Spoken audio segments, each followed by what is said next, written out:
It's strong like you, Rose whispers, her voice soft as she places a vibrant sunflower into the pale hands of Ethan, a frail white boy lying in his hospital bed, his eyes flickering with a spark of hope. What brings a quiet black maid to pour her heart into a billionaire's son, unnoticed in a mansion of cold marble?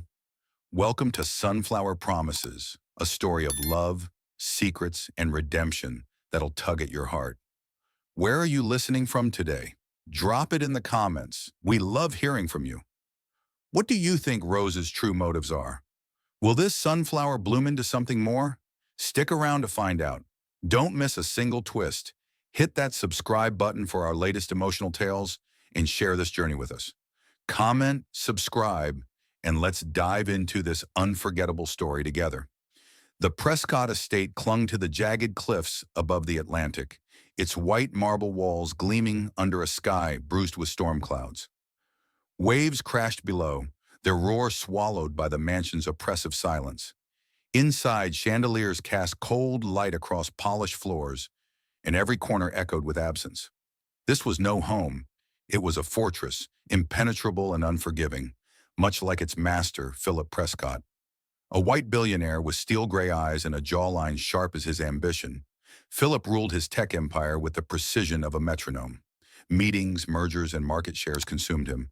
Emotions were inefficiencies, distractions to be buried. His suits, tailored to perfection, were armor against the world, and against the ghosts that lingered in these halls. 3 years ago, tragedy had struck. Philip's wife, Eleanor, had slipped away in her sleep, leaving behind a void he refused to face.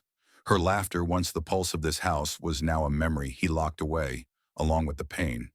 Instead, he drowned himself in work, his office a war room of glowing screens and ringing phones. The only remnant of his former life was Ethan, his 9-year-old son, a fragile wisp of a boy confined to a hospital bed in a room down the hall.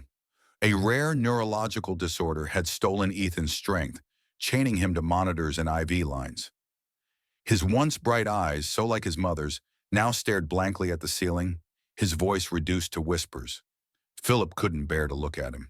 Not because he didn't care, but because every glance was a reminder of what he'd lost and what he was failing to save. To Philip, love was a transaction. He hired the best neurologists, the most expensive therapists, and the finest nurses.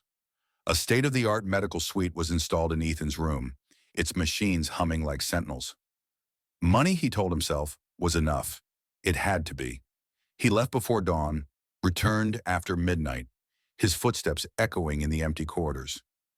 Ethan's care was delegated, his existence a box checked on Philip's endless list.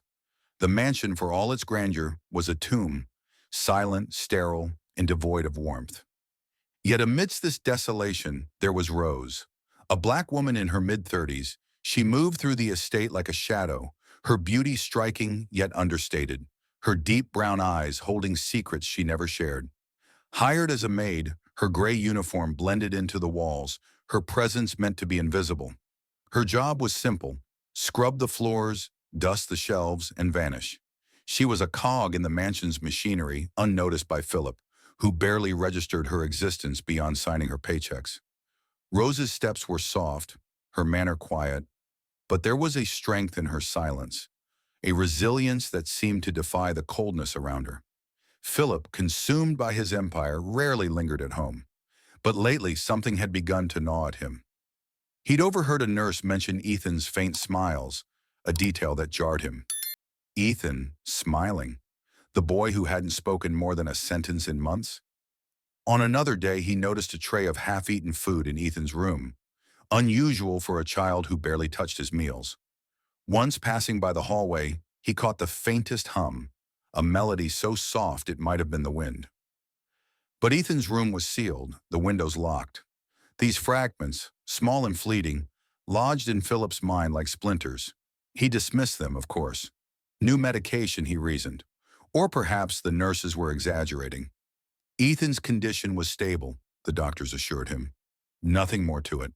Still, doubt festered. Philip wasn't a man who trusted easily. His world was built on contracts and calculations, not coincidences. Something was shifting in his son, and he couldn't pinpoint why. It wasn't the doctors, Their reports were clinical, unchanging. It wasn't the nurses who followed protocols like robots. His thoughts drifted to Rose, the maid who glided through the mansion's halls. She was just a cleaner, wasn't she? Hired to erase dust, not to meddle in his son's life. Yet the timing of her arrival and these changes felt too precise, too aligned. Was she overstepping, manipulating Ethan for some hidden gain? The idea seemed absurd, but Philip's instincts, honed by years of outsmarting competitors, whispered caution. He stood in his office one evening, the Atlantic's waves a distant roar, his reflection staring back from the darkened window. His empire was unassailable, his wealth a shield. But here, in his own home, something was slipping beyond his control. Ethan, his only tether to the life he'd once known, was changing, and Philip was blind to the cause. His fingers tightened around his glass of scotch, the ice clinking softly. He needed answers, not guesses. The mansion's silence pressed against him, heavy with secrets. Whatever was happening, he would uncover it. Not with words or questions, those were for the weak. He would watch, and he would know. The Prescott mansion was a labyrinth of silence, its marble corridors swallowing sound like a predator. Philip Prescott sat alone in his office, the glow of his laptop casting harsh shadows across his angular face. Outside, the Atlantic churned, its waves a restless murmur against the cliffs. Sleep had eluded him, his mind snagged on the faint anomalies surrounding Ethan. His son's fleeting smiles, the half-eaten meals, the ghostly hum that lingered in the air. These were not the symptoms of new medication or idle nurse chatter. Something or someone was stirring life in the boy, and Philip's instincts screamed for clarity. His empire thrived on control, and this house, his domain, was no exception. He needed truth, not whispers. His fingers hesitated over the keyboard, then typed the access code for the mansion's security system. The hallway cameras installed years ago to monitor staff were his first recourse. Philip wasn't a man to ask questions. He preferred evidence, cold and indisputable. The screen flickered, loading grainy footage from the corridor outside Ethan's room. He selected a timestamp from 2 nights prior when he'd overheard that faint hum. The video began, and there she was, Rose, the maid, her gray uniform a specter in the dim light. She moved with purpose, not the mechanical stride of a cleaner, but something softer, deliberate. Philip leaned closer, his pulse quickening. Rose paused at Ethan's door, glancing down the empty hall. Then, with a gentleness that seemed out of place in this sterile fortress, she slipped inside. Philip switched to the interior feed, his breath catching. There, in the pale glow of Ethan's bedside lamp, Rose sat beside the boy, his small frame dwarfed by the medical equipment. She held his hand, her fingers enveloping his pale ones, and spoke in a voice too soft for the audio to catch clearly. But her face, God, her face radiated warmth, her deep brown eyes alive with something Philip couldn't name. She tucked a blanket around Ethan, her movements tender, almost maternal. Then from her apron she produced a tiny wooden boat, its edges worn as if carved by hand. She placed it in Ethan's palm, and his lips curved into a faint, miraculous smile. Philip's chest tightened. He rewound the footage, watching again, then skipped to another night. The scenes repeated, each a variation of care. Rose feeding Ethan spoonfuls of soup, her patience unwavering as he struggled to swallow. Rose wiping his brow with a damp cloth, her touch steady during a fever. Rose laughing softly, her voice coaxing a giggle from the boy who hadn't laughed in years. One clip showed her singing, a lullaby, low and haunting, her melody weaving through the beeping monitors like a thread of light. Philip's scotch sat untouched, the ice melting into a puddle. This wasn't cleaning. This was something else, something that made his skin prickle with unease. Who was this woman? Rose had been hired to scrub floors, not to play mother. Philip's mind raced, his billionaire's paranoia kicking in. Was she manipulating Ethan, worming her way into his fragile heart for leverage? Money, perhaps. A raise, a claim on the Prescott fortune? Or something darker, a scheme to exploit his son's vulnerability. The thought was absurd, yet it clung to him like damp fog. He'd built his empire by trusting no one, by seeing through facades. Rose's beauty, her quiet grace, only deepened his suspicion. No one gave this much without wanting something in return. Not in his world. He scoured more footage, hours blurring into a montage of Rose's devotion. She brought Ethan small treasures, a pebble painted with a star, a feather tucked into a book of stories. She read to him, her voice animating tales of pirates and faraway lands. And Ethan listened, his eyes brighter than Philip had seen since Eleanor's death. Each frame was a dagger, slicing through Philip's certainty. He wanted to believe it was genuine, but trust was a luxury he couldn't afford. Ethan was all he had left, and if Rose was playing a game, he would end it. By dawn, his decision was made. Philip called his security chief, voice clipped. Install a camera in Ethan's room. Discreet, above the ceiling panel. I want live access by tonight. The man didn't question him. Prescott's orders were law. Philip justified it to himself. This was for Ethan's safety, his right as a father to know who was shaping his son's world. But as he spoke, a hollow ache bloomed in his chest. Was he protecting Ethan or guarding his control? The question lingered, unanswered. He stood, pacing the office. The laptop still open to a frozen image of Rose smiling at Ethan. The mansion's silence pressed in, heavier now, laced with secrets. Tonight the hidden camera would watch, its unblinking eye capturing every move. Philip's fingers curled into fists, his jaw tight. Whatever Rose was doing, kindness or deception, he would see it all. And when the truth emerged, he would act, swift and merciless, as he always did. The Atlantic roared outside, but inside the storm was just beginning. The Prescott mansion stood sentinel against the Atlantic's fury, its marble walls gleaming under a moonless sky. Inside, Philip Prescott sat locked in his office, the air thick with the scent of scotch and suspicion.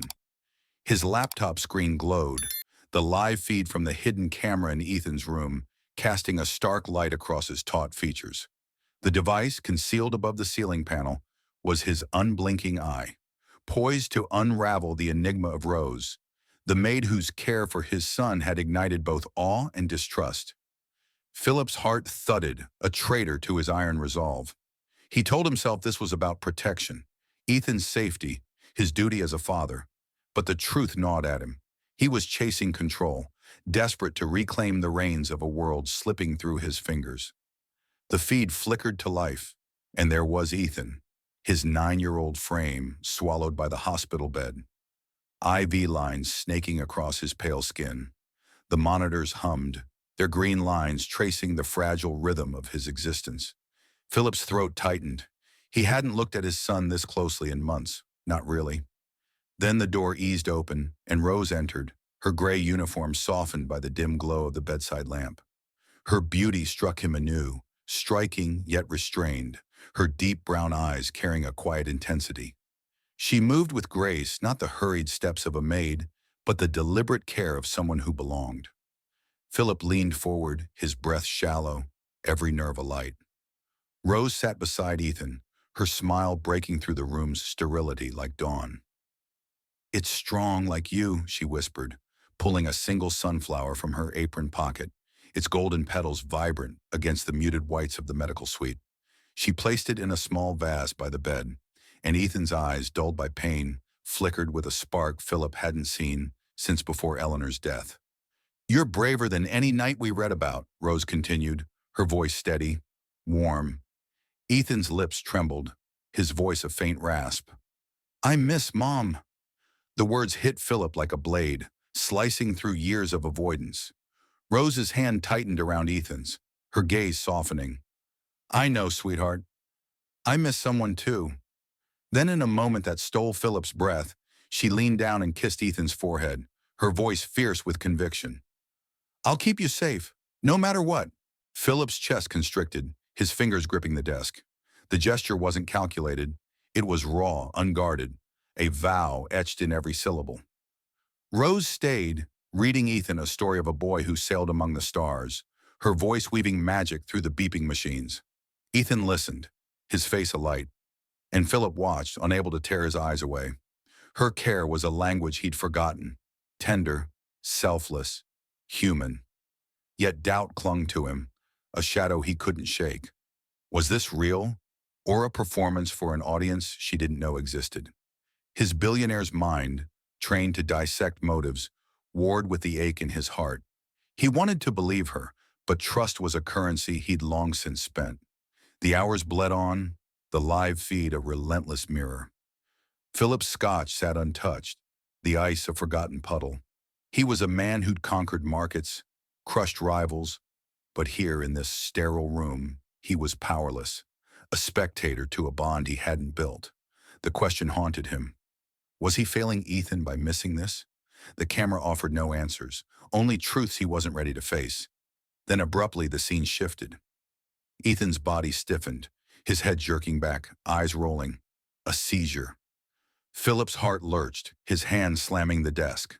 The medical staff was supposed to be on call, but the feed showed no one, only Rose reacting with a speed that belied her calm exterior. She sprinted to Ethan's side, cradling his head, her voice steady despite the chaos. "I'm here, baby. I've got you," she whispered, her hands gentle but firm, guiding him through the storm. The monitors screamed, their alarms piercing, but Rose was an anchor, her presence unshaken. When the seizure subsided, Ethan's body slackened, his breathing ragged. Rose sank beside the bed, her face crumpling as tears streamed down her cheeks. She clutched his hand, her shoulders shaking, the sunflower standing defiant in its vase, a beacon in the dim light. Philip's vision blurred, his own eyes burning. This wasn't manipulation. This was love, raw, unyielding, and utterly foreign to him. He sat frozen, the feed looping in his mind. Rose, the woman he dismissed as a mere maid, was Ethan's lifeline, a mother in all but name. The realization was a wound, exposing his absence, his failure. The mansion's silence pressed in, heavier now, laced with the weight of what he'd witnessed. The camera kept rolling, but Philip's world had shifted, cracked open by a sunflower and a promise. Whatever came next, he knew one thing. He could never unsee this. The Prescott mansion loomed like a ghost against the Atlantic's restless churn, its marble corridors cloaked in shadow. Philip Prescott stood outside Ethan's room, his tailored suit rumpled, damp from the ocean's mist that clung to him like guilt. The door was ajar, a sliver of light spilling into the hall, carrying the soft hum of a lullaby. Inside, his 9-year-old son lay tethered to machines, a fragile silhouette in a world of sterile white. Philip's heart pounded, each beat a hammer against the armor he'd built over the hours of absence. The live feed from the hidden camera still burned in his mind. Rose's sunflower, her whispered vow, her tears as she cradled Ethan through his seizure. The truth was undeniable, yet it terrified him. He, a billionaire who commanded empires, had been blind to the woman breathing life into his son. He pushed the door open, his footsteps heavy on the polished floor. Rose sat by Ethan's bedside, her gray uniform softened by the glow of the lamp, her hands adjusting the boy's blanket with a tenderness that pierced Philip's chest. Ethan slept, his breathing steady, the sunflower in its vase a quiet sentinel. Rose didn't notice Philip at first, her hum unbroken, a melody that seemed to hold the room together. Then her eyes flicked up and she froze, standing swiftly, her apron smoothed in a reflex of deference. "Mr. Prescott, I didn't—" Her voice faltered, wary, searching his face. "Sit," Philip said, his voice low, rough with something he couldn't name. It wasn't the cold command of a CEO, but a plea, raw and unfamiliar. Rose hesitated, her deep brown eyes narrowing, as if bracing for judgment. She lowered herself back into the chair, her hands clasped tightly in her lap. Philip stood across from her, the bed a chasm between them. Ethan's small form, its fragile bridge. The machines beeped softly, a metronome to the silence that stretched taut. He looked at his son, the IV lines snaking across his pale skin, and felt a pang of shame for how long he'd avoided the sight. "I saw the footage," Philip said, his words deliberate, each one a stone dropped into still water. "I put a camera in here." Rose's lips parted, a sharp intake of breath, but she didn't speak. He pressed on, his gaze fixed on Ethan to avoid her eyes. "I thought you were using him. Or me. I thought—" His voice cracked, betraying him. "I thought you had an angle." Some scheme. I was wrong. He forced himself to meet her gaze, her face a mask of shock and something deeper. Hurt, perhaps. I'm ashamed, he whispered, the admission foreign, a wound laid bare. Silence hung heavy, the air thick with the weight of his confession. Rose's hands trembled, but her voice, when it came, was steady, measured. I didn't do this for you, Mr. Prescott. I did it for him. The words were a blade, clean and true, cutting through Philip's defenses. He nodded once, swallowing hard. Why? He asked, his voice barely audible. Why care so much? Rose looked away, her gaze settling on Ethan, her expression softening. Her fingers twitched, as if reaching for a memory. My son Daniel, she began, her voice low. He was 7. Leukemia took him 5 years ago. She paused, her throat working, and Philip felt the air shift, heavier now. We couldn't afford the treatments. I worked double shifts, cleaned houses, and scrubbed floors until my hands bled. But it wasn't enough. Her eyes glistened, but she didn't wipe the tears that welled. I held his hand until it went cold in mine. When I saw Ethan, I saw Daniel's eyes, his fear, his loneliness. I couldn't save my boy, but I swore to God I'd never let another child feel that alone again. Philip's chest ached, his breath shallow. He who could buy hospitals had never known this loss, this sacrifice. Rose, earning barely enough to survive, had poured her soul into Ethan, while he'd hidden behind checkbooks and distance. I didn't know, he said, his voice a ghost of itself. You weren't supposed to, Rose replied, her tone gentle but firm. It was between me and him. The words landed like a verdict. Philip's eyes burned, his hands clenching at his sides. I'm sorry, he said, the apology a foreign weight on his tongue. He sank into the chair across from her, his gaze falling to Ethan's hand, small and pale against the sheets. Hesitant, as if afraid to break something sacred, he reached out, his fingers hovering before gently covering his son's. The warmth of Ethan's skin startled him, a reminder of life he'd ignored for too long. Ethan stirred, a faint smile curving his lips, and Philip's heart twisted, a dam breaking within. I thought money was enough, he admitted, his voice trembling. Doctors, nurses, machines.